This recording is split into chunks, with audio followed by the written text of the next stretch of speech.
Boa noite, meus amigos, minhas amigas, a todos que acompanham aqui os trabalhos do NEP Gesiel. É com muita alegria que a gente está aqui mais uma vez, sempre com pessoas assim muito queridas, né? Que essa pandemia contribuiu para a gente conhecer tanta gente de longe que está agora tão pertinho do nosso coração, né? Então, é com muita alegria que a gente faz esse trabalho, é com muita alegria que eu recebo essas duas pessoas maravilhosas que estão aqui comigo.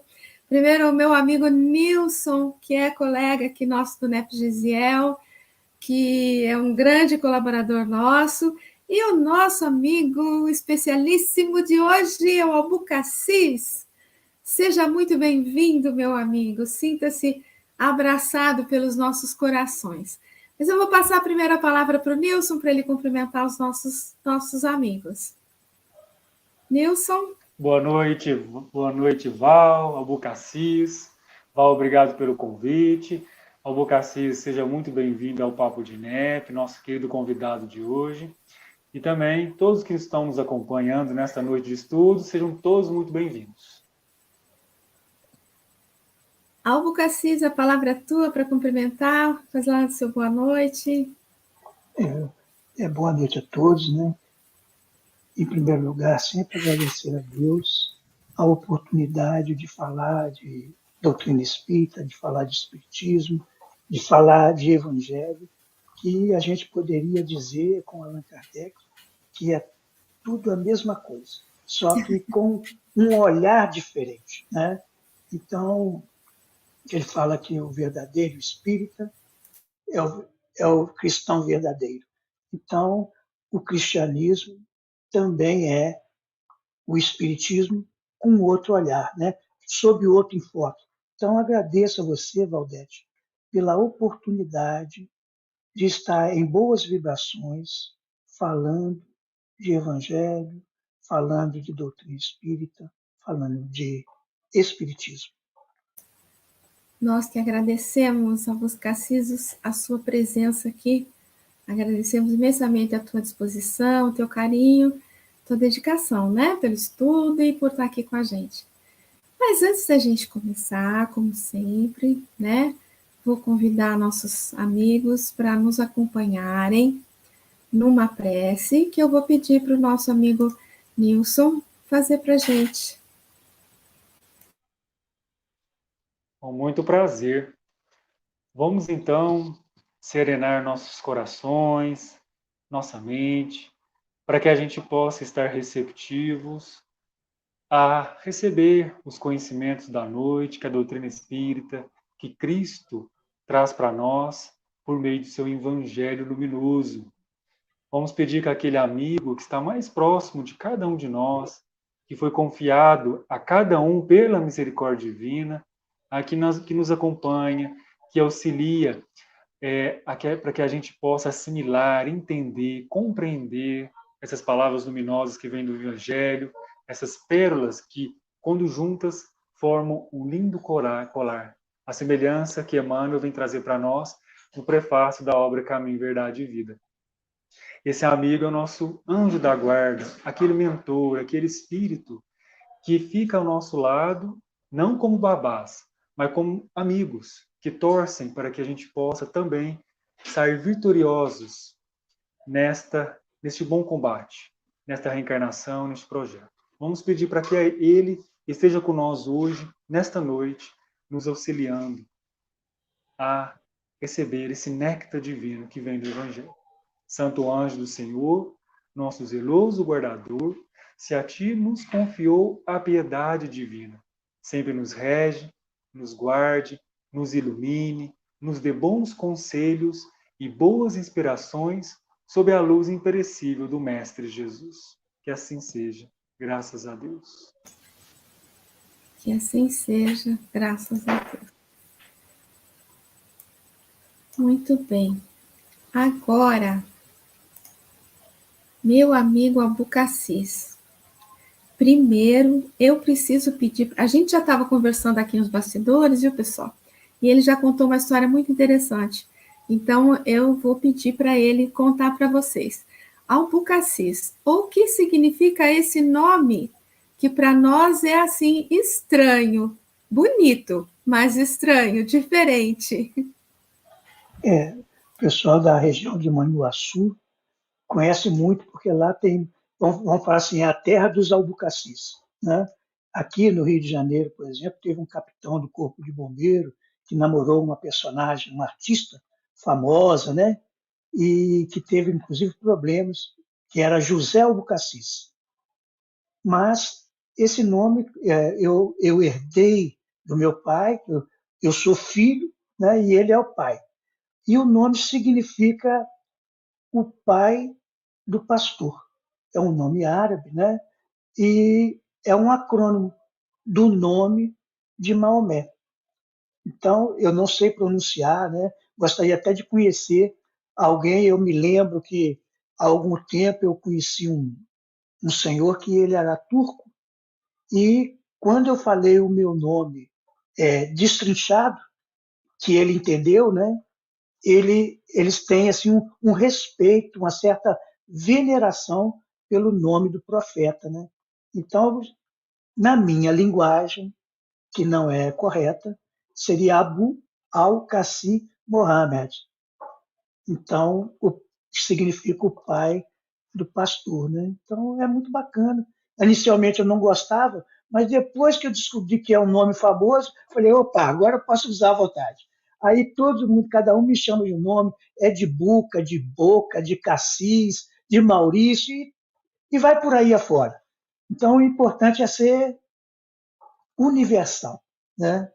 É muito importante, é uma, uma informação, né, para aqueles que não conhecem. É muito comum colocarem o acento, né, como sendo paroxítono, albucaces, né, e na verdade é oxítono, albucacis, né, mas isso é normal.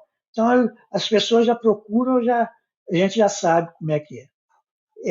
Esse seria, vamos dizer assim, a curiosidade do meu nome, né? Já que você falou, como a gente é meio preguiçoso, quer dizer que a gente pode chamar de Cassis, então? Fica mais De, carinhoso? de qualquer jeito. Você falou que fica mais carinhoso, porque esse apelido, quem me deu foi o meu filho. Ah, A é? gente passando, na verdade é enteado, né? Mas eu trato como filho mesmo. A gente passando numa sorveteria e ele vendo as qualidades do sorvete. E tinha um sorvete que era cassis. Aí falou, vou te chamar de Cassis. E aí realmente foi bem carinhoso, né? O sorvete é gelado, eu não sei se eu sou tão gelado assim, mas espero que esse papo de neto fique bem quente e animado mesmo com essa fraternidade para a gente poder ter vontade de estudar o Evangelho, estudar a doutrina espírita. Muito bom, então, Cassis. Fica mais fácil e mais gostoso de falar, Cassis. E com certeza Obrigado. o teu coraçãozinho não é gelado, não, é bem quentinho e vai ficar mais quentinho aqui essa noite. Mas conta pra gente agora um bocadinho, né, do NEP Irmã Carita, que é lá de Isso, Barra do Piraí, do Rio de Janeiro. isso. Conta um Barra do pouquinho Piraí, pra gente. conto sim. Barra do Piraí é divisa com Volta Redonda. Então, a maioria das pessoas que moram aqui perto do centro, inclusive eu, moro em Barra do Piraí, mas são todos de Volta Redonda, né? E que mudaram para esse bairro que é divisa com Volta Redonda. E depois que eu comecei a estudar a doutrina espírita, eu fui para esse centro, Centro Espírita Irmã Carita. E eu fui pela União Municipal Espírita para fazer treinamento, estudo com grupo, para dar uma embasada, vamos dizer assim, doutrinária no grupo. E aí a gente começou a estudar, estudar, estudar, e eu continuei, né? Não saí. Então, quando foi em 2005, nós começamos a fazer o estudo do Evangelho. E aí a gente foi estudando, estudando, e eu posso dizer que a gente já foi estudando mais ou menos pela metodologia do NEP. Então, quando o NEP surgiu pela Federação Espírita Brasileira, né, em 2013, nós praticamente já estudávamos no modelo do NEP. Claro que não com a profundidade proposta pelo NEP, porque isso vai de cada grupo, de cada pessoa, de se interessar por tal ou qual ramo. Então, nós nos interessamos mais por aquilo que o Nilson falou na sua prece. Porque o primeiro texto que nós começamos já em 2008, por aí, o primeiro texto que nós pegamos para estudar de fato foi o texto de abertura do livro Caminho, Verdade e Vida, interpretação dos textos sagrados. Para vocês terem uma ideia da, da metodologia, vamos dizer assim, nós ficamos mais de 3 meses estudando o título, interpretação dos textos sagrados. Então, nós fomos esmiuçando, esmiuçando, e o que parece óbvio, né? Simples, vamos dizer assim, que é o título, é muito mais profundo do que a gente imagina, quando a gente entende o significado de cada palavra. E aí, como Emmanuel busca a segunda epístola de Pedro, no, no versículo 20, vou pesquisar para não falar besteira, não é isso? Quer ver? Deixa eu dar uma olhadinha aqui. É isso mesmo. É a segunda epístola de Pedro, capítulo 1, versículo 20. Então, ele fala, sabendo primeiramente isto, que nenhuma profecia da Escritura é de particular interpretação. E, coincidentemente, se nós ficamos uns 3 meses no título, eu não sei quantos meses que nós ficamos só no versículo, para entender em um pouco mais de profundidade e de abrangência, vamos dizer assim, o que significa o versículo. E isso, assim, estimula demais, a mim estimulou demais. Então, nós fomos dando essa conotação do que Emmanuel traz, que é do colar de pérolas, que é do significado, da grandeza, da luz própria de cada palavra, né? E aí continuamos estudando e a gente pegou como básico para o estudo do NEP exatamente isso, este primeiro versículo e o entendimento, a explicação, vamos dizer assim, que Emmanuel dá, que ele fala assim, cada conceito do Cristo ou de seus colaboradores diretos adapta-se a determinada situação do espírito nas estradas da vida. Então, a partir do nosso entendimento, vou até dizer assim, particular, desta fala de Emmanuel, nós passamos a sempre olhar. A gente olha os verbos, tudo naquela metodologia do NEP, né? Naquela honesta, né? Metodologia do NEP, todos podem opinar e a gente sempre busca fazer, vamos dizer assim, uma viagem. O que esse conhecimento, o que esse entendimento estimula a minha mudança? Então, a gente entende que, se não é de particular interpretação, significa que cada coisa tem o seu significado próprio. Então, para nós, um dia, sabermos exatamente como se deu, ainda vai levar algum tempo, né? porque nós vamos ter que saber manipular o éter, o fluido cósmico, para podermos encontrar tudo isso gravado no fluido cósmico. Né? Eu aprendi isso com Bezerra de Menezes no livro Grilhões Partidos. Muito bacana. Então, nós passamos a ver que para cada um o mesmo entendimento serve de forma diferente, porque nós somos individualidades. E nós também, como Emmanuel fala, temos um brilho especial.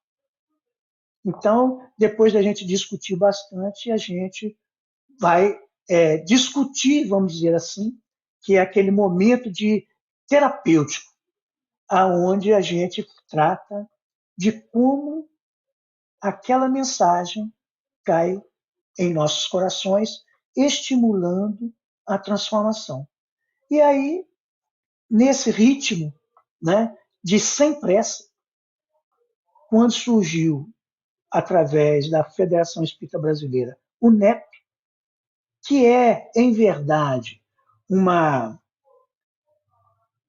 eu ia falar corruptela, mas na verdade não é. É uma variação do estudo minucioso do Evangelho, que surgiu na União Espírita Mineira. Então, quando a Federação Espírita Brasileira lançou o NEP, né, fez aqueles vários vídeos falando do estudo do Evangelho e tal, nós resolvemos intitular, né, vamos dizer assim, o nosso grupo como NEP. E como é normal na nossa casa não ter um nome específico. Por exemplo, Sala Alta de Souza, Evangelização Emmanuel e assim por diante, é tudo Carita. Então, é o estudo do Carita, é o NEP do Carita, é a evangelização do Carita. E eu fiquei pensando, né, o porquê isso, se seria vaidade, se seria orgulho, mas eu entendi, e isso é um entendimento individual, porque quando a gente estuda a palavra carita, né, a gente percebe que é universal, que nós poderíamos traduzir leigamente como caridade. Inclusive, na Revista Espírita, há várias comunicações do Espírito Carita. E as pessoas que conhecem a Revista Espírita logo perguntam, mas tem a ver, é a mesma protetora, é o mesmo Espírito? A gente não sabe, porque a gente descobre também que saber qual é o mentor, qual o espírito protetor, não é o mais importante. O mais importante é nós buscarmos cada vez mais nos sintonizarmos com eles, independente dos nomes, para fazermos o melhor que podemos. Muito Então, bom. no caso, é aberto. Esse seria o NEP, né? Irmã Carita. Muito bom, Cassis, muito bom. E aí, vamos entrar no nosso tema, então, hoje? Conta pra gente o que o Paulo sabia a respeito do Espiritismo. Eu não sei se eu vou trazer uma curiosidade, mas nessa pesquisa eu percebi que Paulo significa pequeno, diferente de Saulo, e Saulo é o esperado. Então, quando a gente sabe pelo livro Paulo e Estevão, quando Lucas sugere a Paulo a troca do nome para desvincular, na verdade sugere a Saulo, né? A troca do nome para desvincular do Saulo, né? E também para fazer como a maioria dos cristãos fazia, que era a partir vou chamar de conversão, né? Mas a partir do entendimento do Evangelho e na tentativa de viver o Evangelho, eles trocavam de nome, né? Para dizer que era uma vida nova, né? E assim foi. O nome Saulo resolveu então aceitar a orientação de Lucas e trocou o nome. Então, ele passou a ser o pequeno, o menor, o de baixa estatura. E isso é muito grande, né? Já não sou eu mais quem fala, mas o Cristo que fala em mim. E a gente ter essa força de Paulo para falar isso, que não sou eu que falo, mas é o Espírito que fala por meu intermédio, com essa tranquilidade, com essa confiança, a segurança com que Paulo falou, é muito interessante. Mas de onde surgiu esse tema?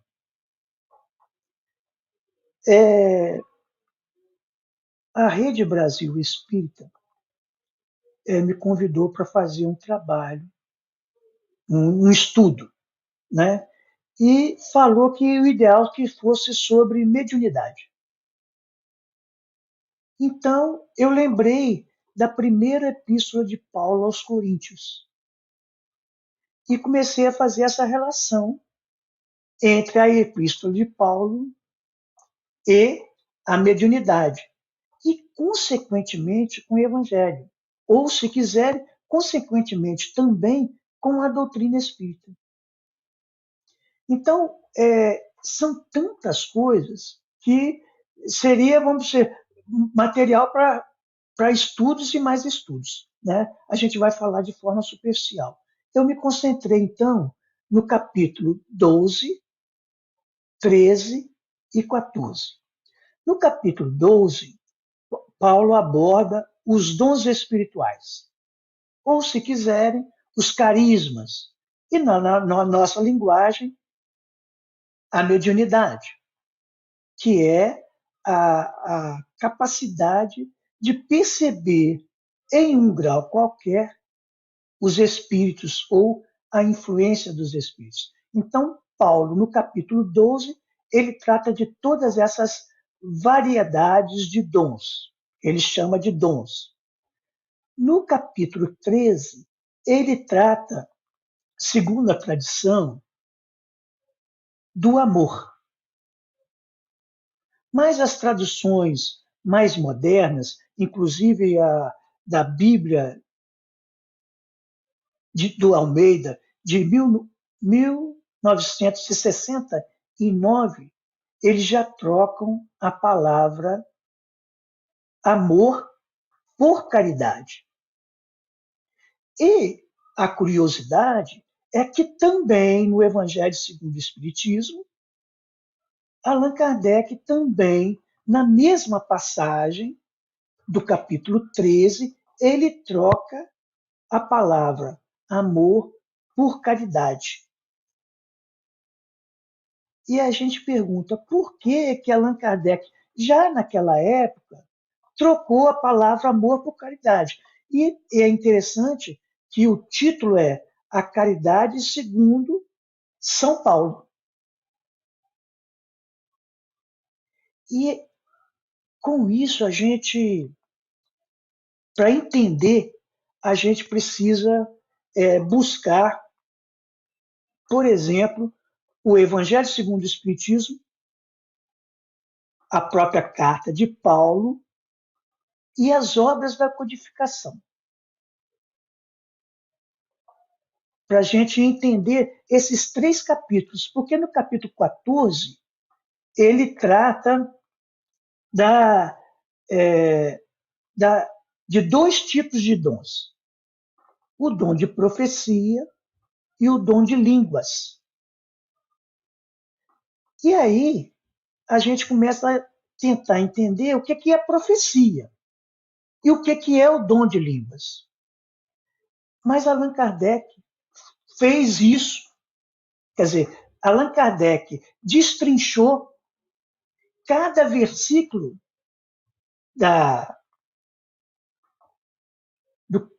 do capítulo 12 da primeira carta aos Coríntios, sem falar que estava falando dele.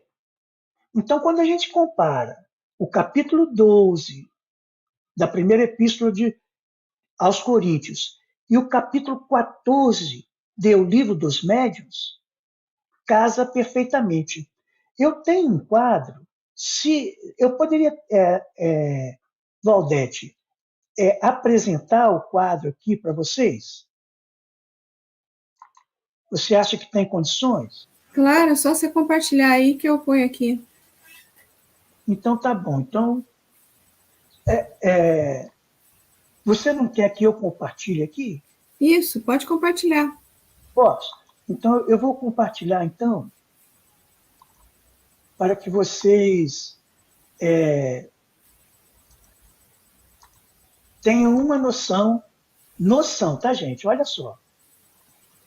Aqui é a primeira epístola aos Coríntios, do capítulo 12, aqui só está os versículos 8, 9 e 10. Mas todos os versículos nós poderíamos trazer alguma informação do livro dos médios e da codificação em si. Então, ele começa o capítulo 12 falando das variedades dos dons. Então, a palavra de sabedoria seriam os médios sensitivos, de efeitos intelectuais, filósofos e moralistas. A palavra de ciência que ele trata lá seriam os médiuns sensitivos, de efeitos intelectuais e científicos, né? Efeitos sensitivos, de efeitos intelectuais, científicos. A fé, os sensitivos, de efeitos intelectuais, religiosos. E assim sucessivamente. Aquilo que ele chama de milagres ou prodígios, né? São os médiuns.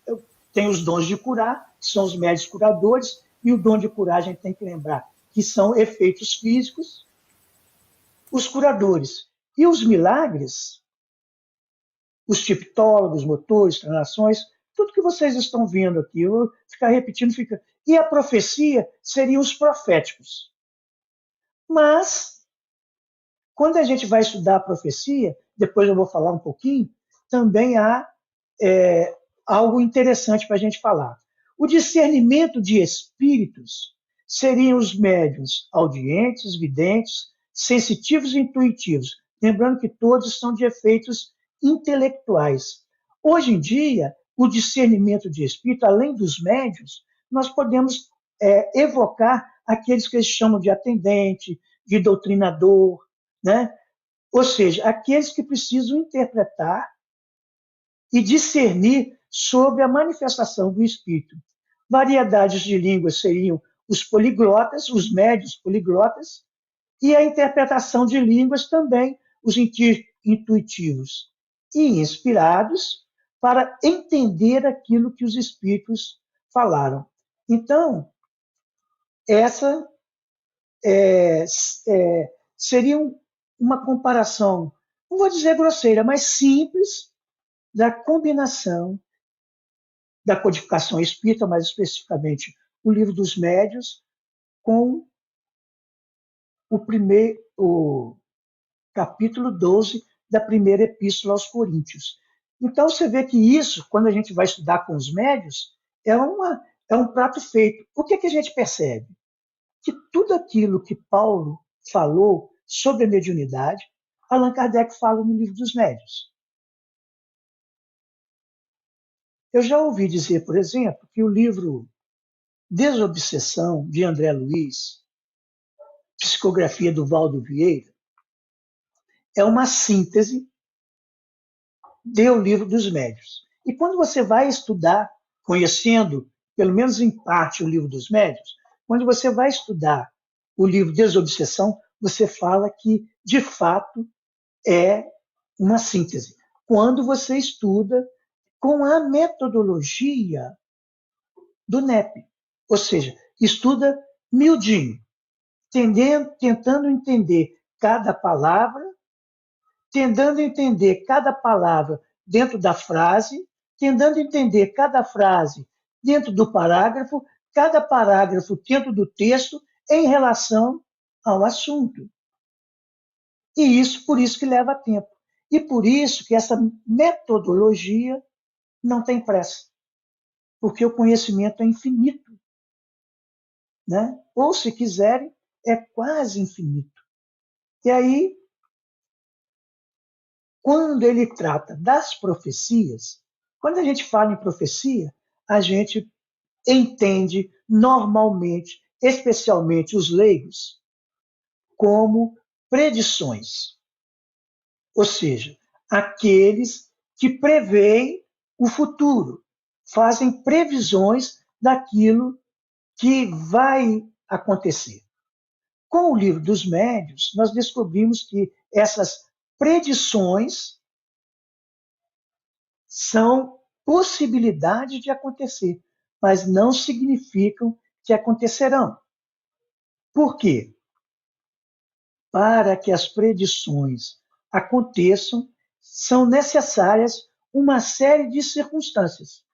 A gente vê isso com relação às profecias feitas, por exemplo, em relação ao Cristo, que ele ia ser crucificado, que ele ia ser trespassado, que ele iria beber, né, vinagre, e assim sucessivamente, que ele viria da cidade de Belém, e assim sucessivamente. São tantas profecias, e quando a gente vai ler, tudo que aconteceu foi confirmado em um Novo Testamento.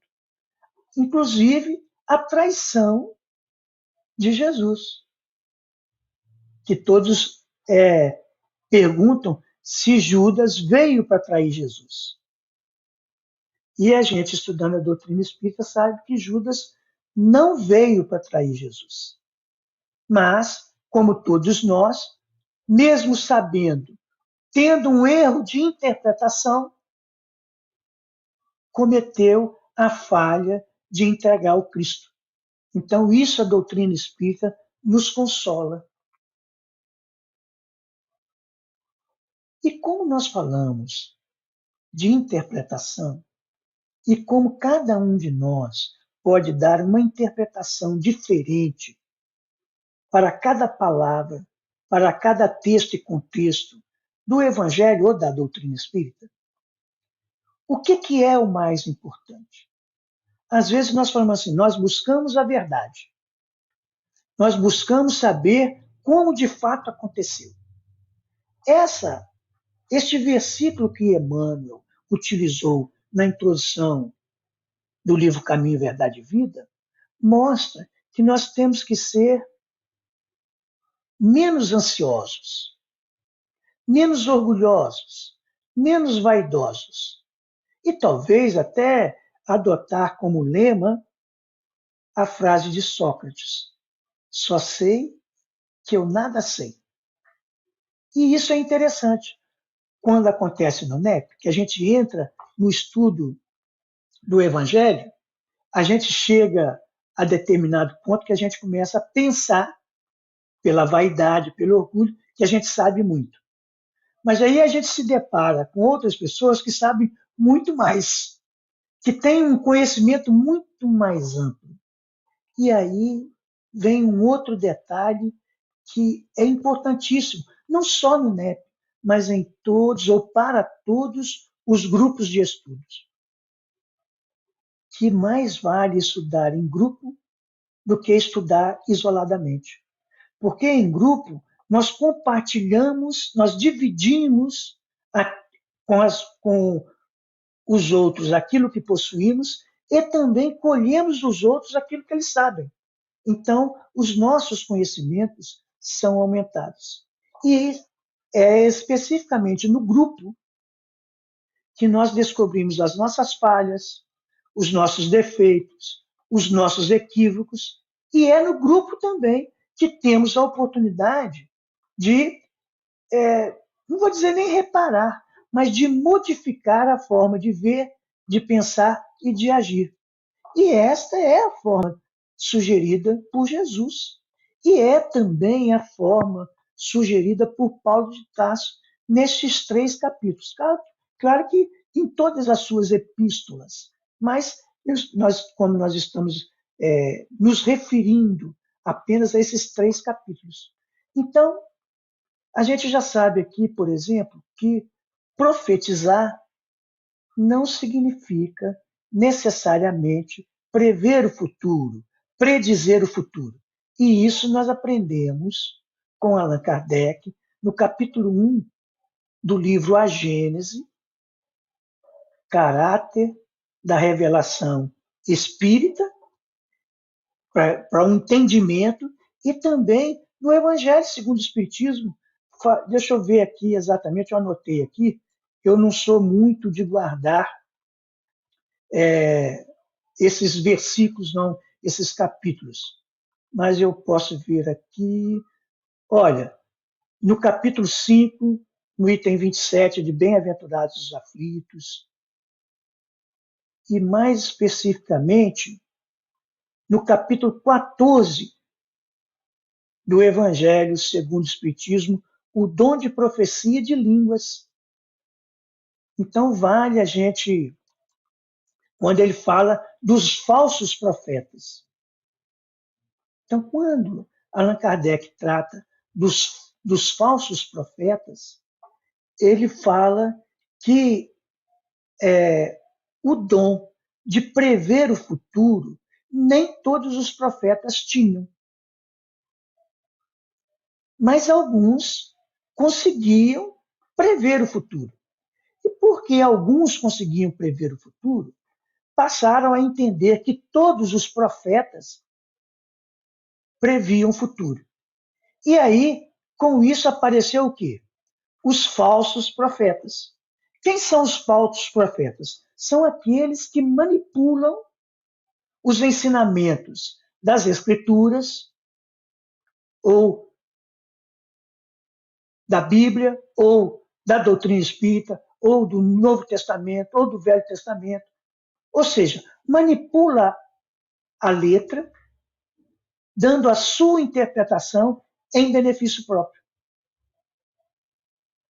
Isso que nós aprendemos com Allan Kardec. Então, Allan Kardec nos ensina que profetizar é ensinar.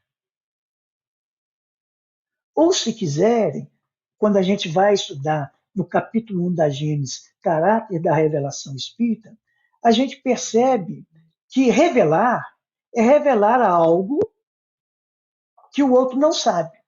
Qualquer um que revela algo que o outro não sabe, ele é um revelador, ele faz uma revelação.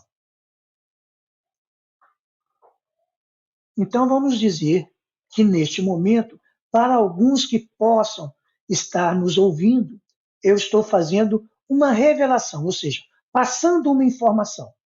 Mas quando eu explico, desenvolvo e, vamos dizer assim, ensino aquilo que eu estou falando, então eu estou profetizando. E é interessante que Paulo de Tarso fala assim, olha só, no capítulo 14, mas o que profetiza fala aos homens para edificação, exortação e consolação. Então aqui, Paulo de Tarso, além de falar para que serve a profecia, ou seja, o ensino, para exortar, para edificar e consolar. Não é isso que o Espiritismo, ou se quiserem, não é isso que a doutrina espírita faz conosco? Ela nos edifica, porque nós, a partir do estudo da doutrina espírita, nós nos edificamos. E como? Nós nos edificamos porque nós passamos a compreender, passamos a buscar novos conhecimentos e passamos a ter entendimentos diferentes dos que nós tínhamos no passado, ou que nós não tínhamos no passado. Então, quando nós falamos nos temas muito atuais de hoje, que é a discriminação, que é o pré-conceito, quer dizer, um conceito anterior, quando a gente estuda a doutrina espírita, a gente descobre tudo isso e modifica a forma de ver, ou, se quiserem, busca modificar. E a gente traz Allan Kardec. O verdadeiro espírita é aquele que se transformou moralmente e que se esforça para domar as suas inclinações más. Então, o espírita não é perfeito. O cristão não é perfeito. Então, todos nós, cristãos, todos nós, espíritas, ou adeptos de qualquer religião ou filosofia, nós não somos perfeitos. E isso nós aprendemos com a doutrina espírita e com o Evangelho, não julgar. Com a mesma medida que medires, será medido. Quando a gente está estudando, por exemplo, o Evangelho, que a gente lê e não entende, aí a gente está cumprindo, vamos dizer assim, né, fazendo evidente a profecia, que lerão, mas não entenderão, que terão olhos, mas não verão. Então a gente olha, lê, mas não entende. Por quê? Porque a gente precisa debruçar naquilo e fazer e seguir a recomendação de Paulo. Tirar da letra o espírito. E não é isso que Allan Kardec nos ensina quando ele fala da interpretação dos textos enviados pelos espíritos. Ele diz o seguinte: tudo que você não concordar, que não passar pelo crivo da razão, você risca e fica só com aquilo que você concorda. E tem outra coisa que nós aprendemos com a doutrina espírita que eu considero, para mim e para muitos, uma certa dificuldade de compreender, que é a questão do bem, daquilo que a gente nomeia como bem, e do mal, daquilo que a gente nomeia como mal. Em verdade, se nós entendermos Deus conforme a doutrina espírita nos traz, soberanamente justo e bom, causa primeira de todas as coisas, inteligência suprema, e estudando a doutrina espírita, nós descobrimos o quê? Que Deus nos criou simples, ou seja, sem nenhum desenvolvimento, ignorantes, sem nenhum conhecimento. Então, Deus nos criou sem desenvolvimento e sem conhecimento, para que a gente chegue à perfeição. A perfeição que a criatura pode chegar. Então, se Deus é soberanamente justo e bom, como sendo bom, ele não deixa que nada de mal nos aconteça. Como sendo justo, ele não deixa que nada injusto nos aconteça. E como sendo soberanamente inteligência suprema, como sendo o governador de todo o universo, nada acontece sem a permissão de Deus. Então, se eu estou aqui neste momento, se a Valdete está aqui, se o Nilson está aqui, a Leda está aqui, a Eliane está aqui, dando boa noite para todos nós, com certeza desejando felicidades, como a Valdete desejou, com essa alegria. Então, o que acontece? O que acontece é que tudo o que nos acontece é para o nosso bem. Porém, nós não temos olhos de ver. Hoje, a ciência, os médicos já dizem que a dor, que a doença, quer nos revelar alguma coisa. E que essa doença é resultado do nosso comportamento e do nosso pensamento. Mas isso Allan Kardec já falava em 1857. Ou, se quiserem, em 1864, com a edição de O Evangelho segundo o Espiritismo. Então, se nós compreendermos assim, nós vamos ver que, na verdade, o mal não existe. O que existe é nós não reconhecermos o bem que está em volta de nós. Tanto que Santo Agostinho, na questão 919, muito conhecida por todos, que ele faz um tratado de autoconhecimento, ele fala que nós temos que ouvir os nossos inimigos, porque eles nos fazem ficar vermelhos. E aí a gente não amarela, fica amarelando. Ou seja, nós não ficamos em cima do muro. Então, quando a gente ouve aqueles que nós chamamos de inimigos, que na verdade Emmanuel e fala que são os nossos professores, os nossos instrutores, quando ele trata da questão das obsessões. Então, o que acontece? Esses são aqueles que nos mostram que nós temos que mudar. Aí, o que normalmente nós falamos? Nós não admitimos que o outro tem razão, que o outro está correto. E isso tudo é o que Paulo fala. No capítulo 14 da primeira carta aos Coríntios, por exemplo, ele trata dos assuntos das manifestações. O que Allan Kardec também trata. O que André Luiz também trata. André Luiz fala claro no livro Desobsessão, que em relação às manifestações simultâneas. Então, André Luiz fala que deve ter uma ou duas manifestações simultâneas pode ter, né? Pode haver uma ou duas manifestações simultâneas para que haja ordem no recinto. E Paulo fala exatamente isso, que todos podem, olha, prestem atenção como é importante. Ele fala assim, todos podem profetizar. Todos podem profetizar. Então, na assembleia, no grupo que estão tratando do evangelho, todos podem falar. Todos podem ensinar. Mas quando alguém está falando, sendo médium, a gente vai entender isso, né? Quando alguém levanta falando como médium, ou seja, o espírito está falando sobre ele, que os outros se calem para ouvir. E Paulo adverte, se o espírito falar em línguas, precisa haver quem interprete, ou seja, quem entenda aquilo.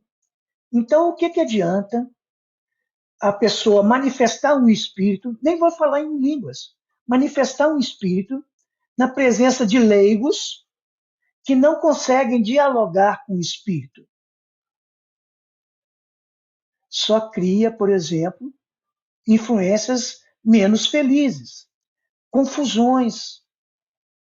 E Paulo adverte isso, que para que haja a comunicação é necessário que haja intérprete, ou que o próprio médium interprete aquilo que ele falou. E o que André Luiz fala e que Allan Kardec fala? Que quando o médium faz uma psicografia que não dá para a gente entender, a gente chama o médium e pede para o médium dizer o que está escrito ali. Ou o próprio médium, que é o ideal, ou outro médium, que outro médium também pode ver. Ou ainda, chama-se o espírito que escreveu a mensagem, caso ele tenha assinado. Se ele não assinou, o protetor, o espírito amigo ou um espírito amigo qualquer para interpretar aquilo que está escrito. Interpretar, ou seja, dizer o que está escrito ou reescrever. Isso aconteceu com Chico. E aqueles que têm o costume da psicografia e de interpretar, de analisar as psicografias oriundas do próprio grupo mediúnico, utilizando esse critério, faz a mesma coisa. E se o espírito chega falando psicofonicamente, através do médium, ou então falando de forma, como Allan Kardec trata em o livro dos médiuns, a mediunidade falante, é aquela mediunidade que o espírito utiliza apenas o aparelho fonador do médium, então não é psicofonia, mas apenas a mediunidade falante. Então, o médium fala, o espírito fala, nós podemos indagar o espírito. Mas o que é que você quis dizer com isto? E a gente tem que lembrar do Evangelho. não creiais em todos os espíritos. E Allan Kardec fala isso também, e trata disso no Evangelho segundo o Espiritismo, e trata disso em O Livro dos Médiuns. Então a gente percebe que a epístola, todo o Evangelho, se a gente quiser abranger todo o Novo Testamento, se quiser abranger ainda mais todo o Velho e Novo Testamento, tudo isso está em síntese na codificação espírita e desdobrado nas obras psicografadas pelo Chico, pelo Divaldo Pereira Franco e de tantos outros médiuns. Eu estou falando os mais populares que eu conheço, mas certamente em São Paulo deve ter muitos médiuns que escrevem livros, em Minas, né? No Rio Grande do Sul, Santa Catarina, em todo o Brasil. Médiuns que escrevem livros e que também trazem desenvolvimentos. E aí é muito interessante. Quando alguém fala que está falando à luz da doutrina espírita,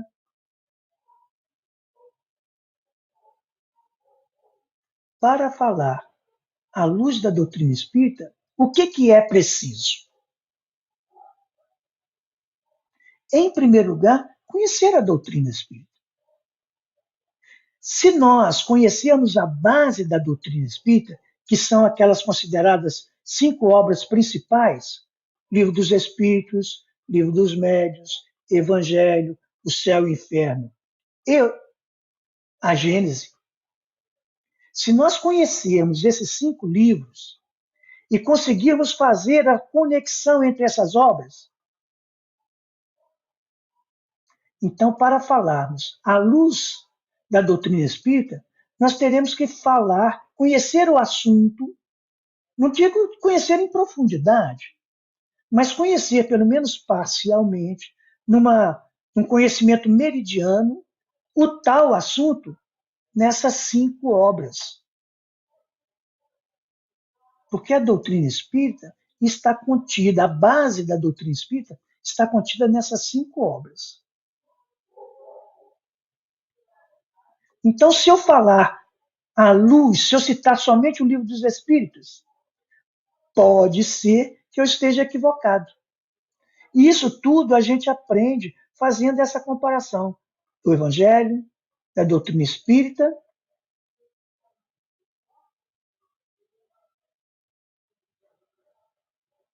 e das cartas de Paulo. Mais especificamente esta. Aquele que fala em línguas, ou seja, aquele que é poliglota, médium, que fala em línguas, a gente sabe que o espírito, para vir através de um médium e falar em línguas, o médium tem que conhecer aquela língua na presente encarnação ou ter conhecido a língua em encarnação pregressa. Se isso não acontecer, o espírito não fala em línguas. E o que a gente aprende com a doutrina espírita? Se o espírito chega falando em língua, numa língua estrangeira, não há ali presente ninguém que conheça tal língua. Então, o que a gente precisa fazer? Avisar ao espírito para que transmita o seu pensamento e não a sua palavra. Que ele transmita a sua ideia e não a sua palavra. E é interessante que dá certo. Vocês sabiam que dá certo? Sabia dessa, Valdete? Que dá certo. Quando você fala para o espírito manifestante, fala, olha, faz o seguinte, transmita, eu não estou te entendendo. Transmita a sua palavra, o seu pensamento. Transmita a sua ideia. Imediatamente, quando o espírito é um espírito que compreende, ele passa a transmitir o pensamento e o médium passa a falar a nossa língua. É muito interessante isso. Então ele fala o seguinte, que aquele que fala em língua edifica a si mesmo, mas o que profetiza edifica a igreja.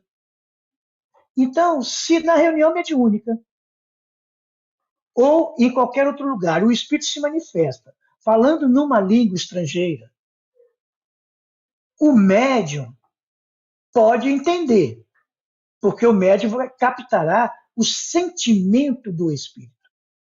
Então, ele entende o que o Espírito falou.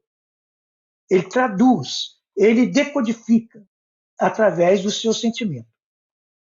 Porém, se a plateia não conhece, só quem vai ser edificado é o médium. Mas se eu ensinar, ou seja, se eu profetizar, se eu ensinar, todos aproveitam. Então, essas coisas que nós vamos aprendendo nessa comparação da Epístola de Paulo ou do Evangelho com a codificação espírita. Se nós estivermos estudando Velho ou Novo Testamento e tivermos dificuldade de entender o significado espiritual, ou seja, se estivermos tendo dificuldade de extrair da letra o espírito, o conhecimento, vamos dizer assim, literário, acadêmico, auxilia. Mas nem todos nós temos capacidade de buscar tais informações e compreendê-las. Então, mas o lado moral de toda a Bíblia, de todo o texto, nós podemos extrair quando nós comparamos com a codificação espírita, para tirar o espírito da letra. Aí a importância da nossa introdução, que o Nilson falou, nenhuma profecia, nenhum ensinamento das Escrituras é de particular interpretação. Mas todas têm um significado para nós, na nossa vida, como espíritos. Mesmo que eu tenha uma interpretação literal, acadêmica, equivocada, ou seja, aquilo que eu entendi é diferente daquilo que está escrito e é diferente daquilo que os acadêmicos dizem, ou que os grandes estudiosos dizem. Mas se o que eu entendi me edificou, fez com que eu me transformasse,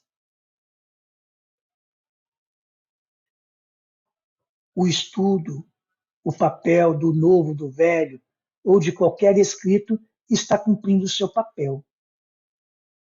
Isso talvez seja a maior dificuldade nossa nos relacionamentos, de entender que há uma série de interpretações e que todas estão corretas. Corretas porque quando nós analisamos as individualidades, quando nós analisamos as potencialidades.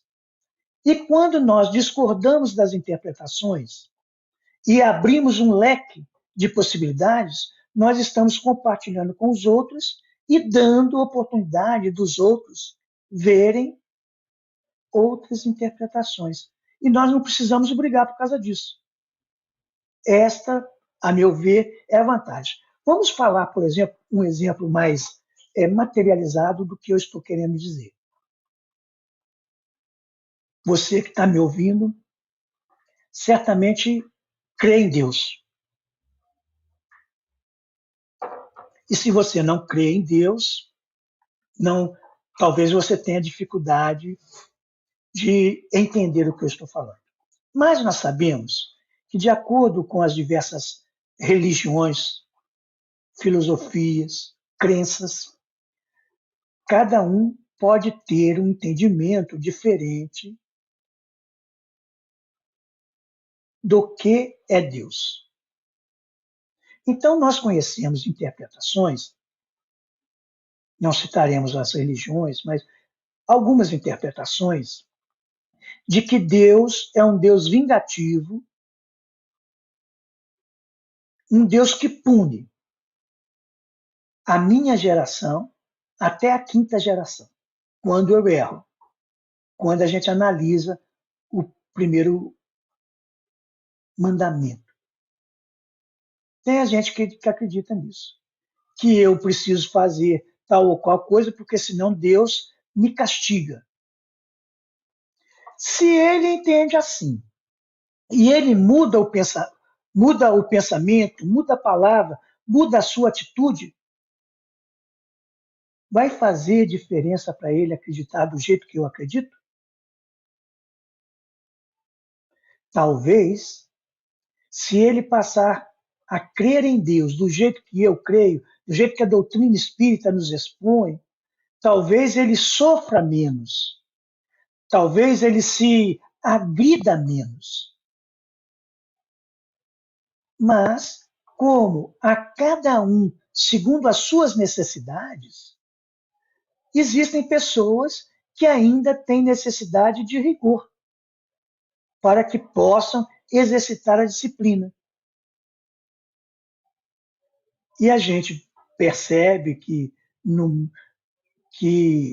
muitas pessoas, como eu, por exemplo, tenho dificuldade de ser disciplinado, de organizar o tempo, de falar adequadamente, de não falar na hora errada. E tudo isso nós aprendemos quando nós estudamos em grupo. O momento atual, que nós estamos fazendo tudo online, inclusive estudos online, inclusive estudos do NEP, estudo da doutrina espírita, estudo da mediunidade e assim sucessivamente online. Ou seja, várias pessoas na mesma sala, todos com direito à fala. Todos com direito a falar e expressar as suas opiniões. Então, o que a gente aprende? O que Paulo ensina. Quando um fala, os outros ouvem, para que todos aprendam, para que todos entendam, para que todos sejam edificados. Então, essa disciplina, esse ensinamento, está sendo dado para nós a oportunidade quando nós fazemos estudos em grupo. Mas, se fazemos, vamos dizer assim, uma roda de conversa, que em verdade só um que fala, quando nós fazemos uma roda de conversa que um fala e um ou outro pode perguntar, então, ok, que as falas, que seria chamado as profecias, os ensinamentos, ensinam, estimulam, edificam, exortam e a consolam, porque essa deve ser a função da nossa palavra, da nossa fala, seja qualquer ela, sendo ou não religiosa. Edificar, consolar e exortar. Então, no grupo espírita, quando um fala e só alguns outros podem falar, nós perdemos a oportunidade do diálogo. Nós perdemos a oportunidade de esclarecer. Eu só posso falar de mim. Eu assisti uma palestra do Hermínio Correia de Miranda, quando esteve aqui em Volta Redonda. E ele veio tratar do assunto obsessão. Então ele falou o seguinte, é uma frase que me marcou muito. Eu só posso falar das minhas experiências. Eu não posso falar das experiências dos outros. Claro que nós podemos comparar com a doutrina e tal. Então, o que acontece?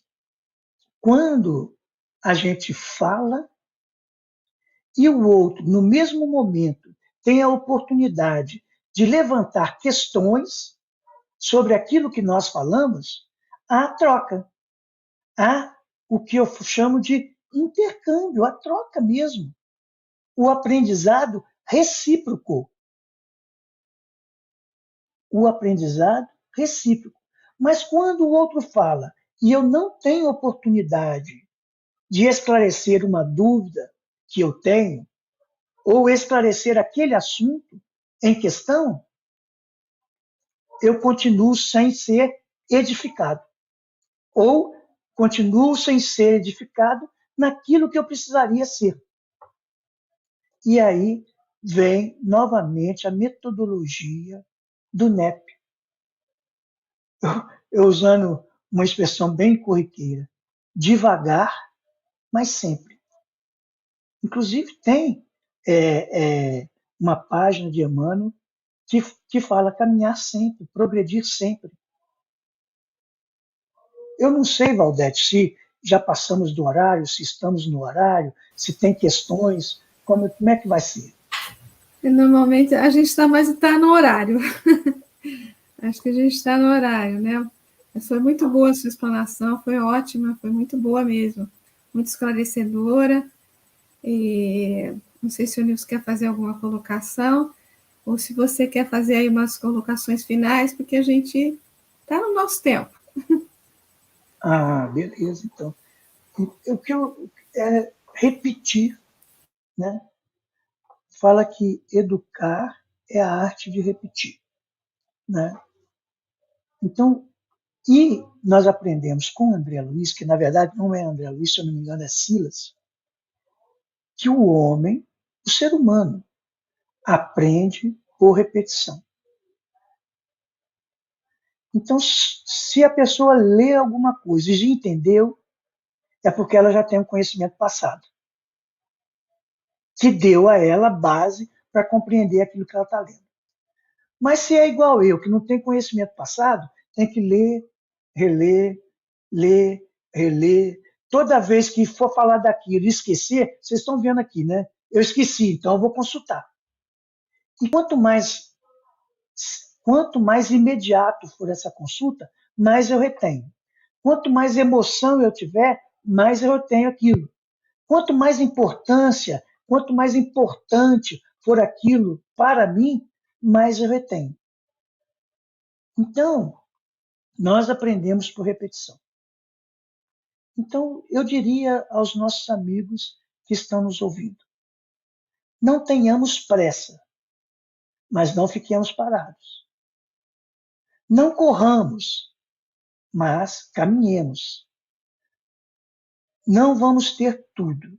Não busquemos ter tudo. Não busquemos abraçar tudo. Mas aquilo que abraçarmos, vamos nos dedicar intensamente. Então, aquele que trabalha profissionalmente, é comum dedicar-se intensamente ao seu trabalho. Às vezes, intensamente à família.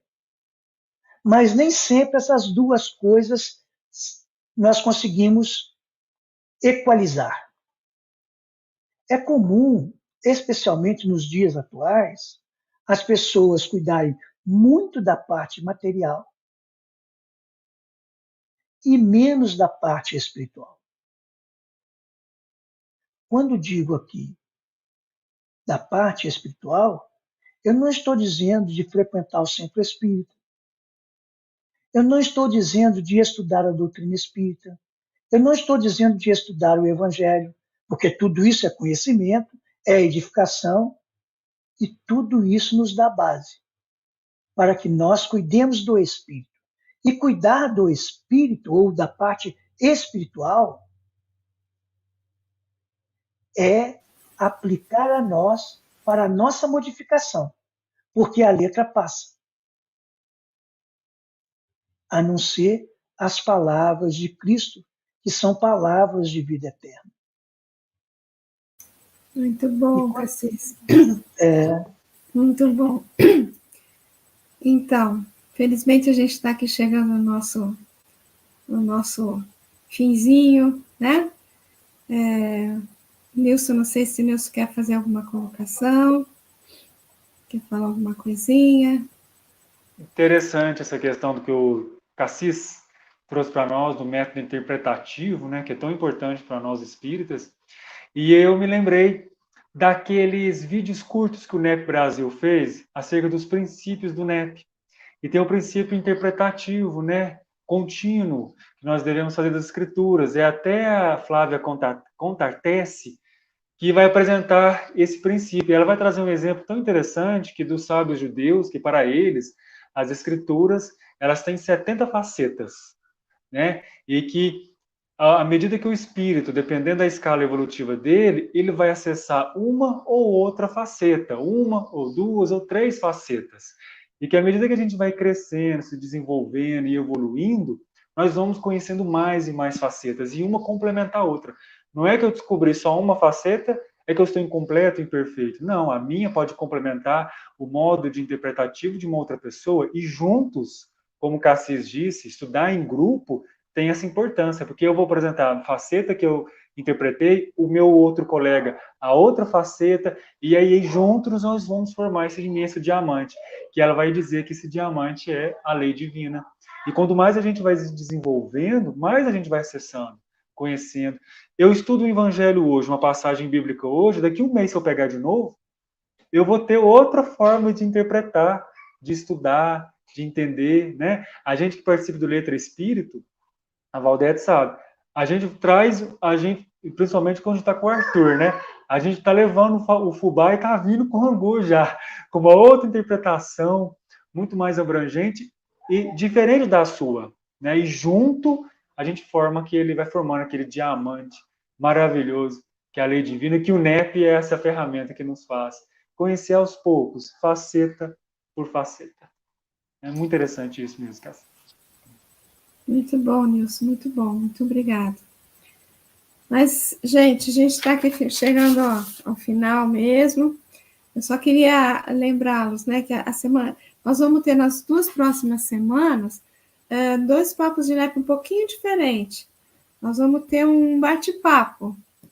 Na semana que vem, nós vamos ter a Júlia, do Pátria do Evangelho, e o João Marcos, do NEP Bartolomeu, que vão fazer um bate-papo sobre o Evangelho como remédio.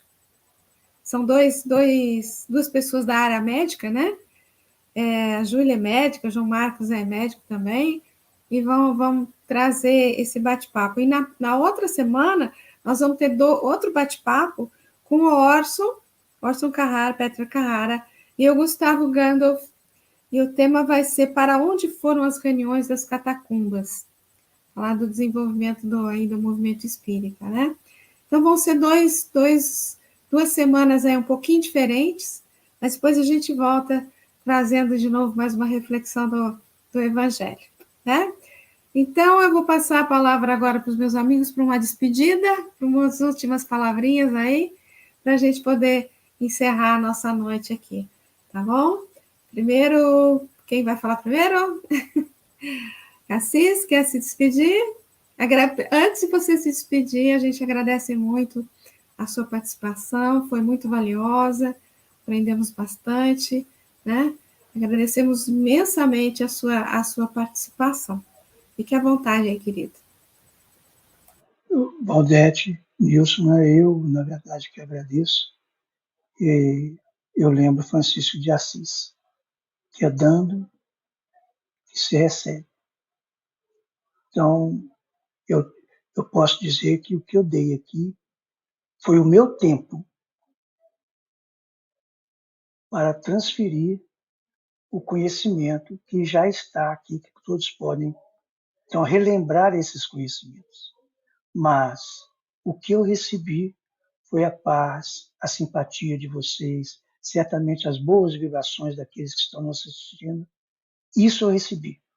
E a gente recebeu bem, é muito bom. Né? Obrigado a você, ao convite. Né? Peço perdão aí se algo saiu do controle, né? Ou não foi tão adequado, mas fiquem com Deus. Muito obrigado. Nós que agradecemos mesmo, Cassis.